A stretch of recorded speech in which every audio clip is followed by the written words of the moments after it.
is the difference between a new stamp layer and a merge visible? That's what we're going to explore in today's video. Here we are inside of ON1 Photo Raw, and I have 4 layers here. The original layer, I have a layer that I sent to a plugin called Analog Effects. And then I also have a layer that I sent to a plugin called Boris Effects. These top 2 both went to Boris Effects, and then I just rendered those out and applied them to my image to make this composite. Now, when we start talking about working inside of ON1, sometimes you may end up with more than 4 layers because you've sent it to a few different plugins, or maybe you are adding additional layers using the plus icon here, whatever it may be. When you start to accumulate a series of layers over here in your layer stack, then ON1 can slow down. Sometimes you need to save some battery power if you're working on a laptop at least, or maybe you need to save some CPU and RAM. And this is where the merged visible comes in. And it does exactly that. It's going to take every layer that you have the little bubble checked in, and it's going to merge that. So if I click on this particular image here, or this layer, if I right click, you'll see I have merge layer and then merge visible.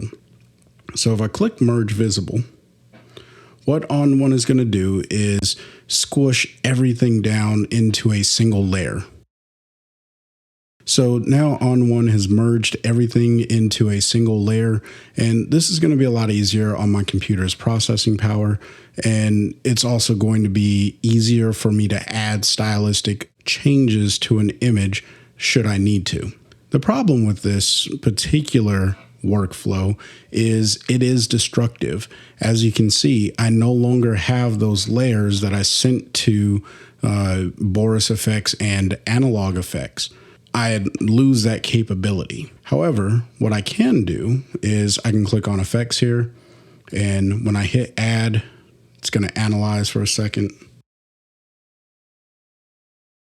And what I can do now is I can go ahead and add, maybe I want to put a glow over the entire image to kind of make this work together quite well.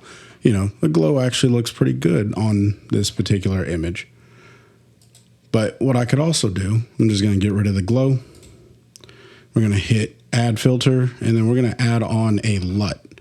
And this is actually one of the better ways of working when you want to bring everything together, especially with composites. It really does help to apply a LUT because it makes it look like everything was in the same space. And, you know, something like this, that could look pretty good.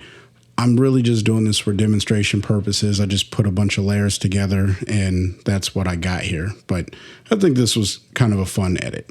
Now, I'm going to undo all of this. And now when I hit undo one more time, or Command Z, should break apart those layers. And it gives me a blank screen, but that's okay. Now I have all of my layers back. Now, the only reason I was able to do that is because I did not close out this particular file. If I had to hit close, then I lose the ability to undo the layers. So make sure that if you want to work that way, which is merging visible, that's turning everything into, or that's a destructive workflow, which means you lose the ability to come back and edit individual layers. Now, one of the ways that I personally prefer to work inside of the layers module to do essentially the same thing that I just did is right click and click on new stamped layer. Now, this is similar to what's inside of Photoshop, where it takes all of the layers that are visible and it turns them into a single layer on top of everything else. This way, if for whatever reason you need to go back to your original layers, you still have them intact, but now you have this composite layer. So if I turn off all of these, you can see I still have my entire layer here. However, in order for this to work, I have to turn on all 4 of these if I want to get back to what I have in the composite layer. Hopefully that makes sense. But the reason why you would want to do this is, again, to add in those global filters to an entire composite edit. So I mentioned earlier a glow looked pretty good on here. So I'm just going to throw another glow right back on here, and we'll bring it up a little bit. And you can see this looks pretty good. I enjoy this. Maybe I want to put a little bit of dynamic contrast in her face. So let's go to add filter. Let's throw dynamic contrast in there.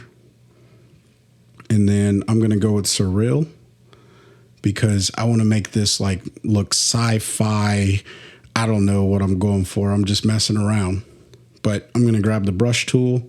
Let's go ahead and invert this mask, and then I'm just going to paint it into her face because I think that's the only place that really needs it. So I'm just going to do a quick pass right over her face here. And I think that brings a level of detail into the image. And then the last thing that I would do probably to finish off this style is come in here and add a vignette. And then click on Big Softy because that's a classic.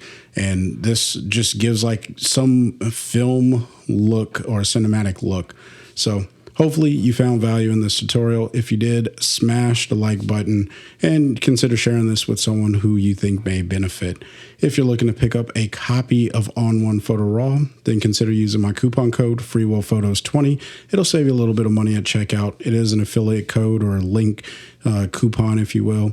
I get a small commission every time everyone uses it, and I am super grateful when you guys do use it because it really does help me fund all of the things that I need to keep paying for bringing these tutorials to you. If you got questions, leave them in the comment section below. And until the next time, I want you guys to stay inspired and keep creating.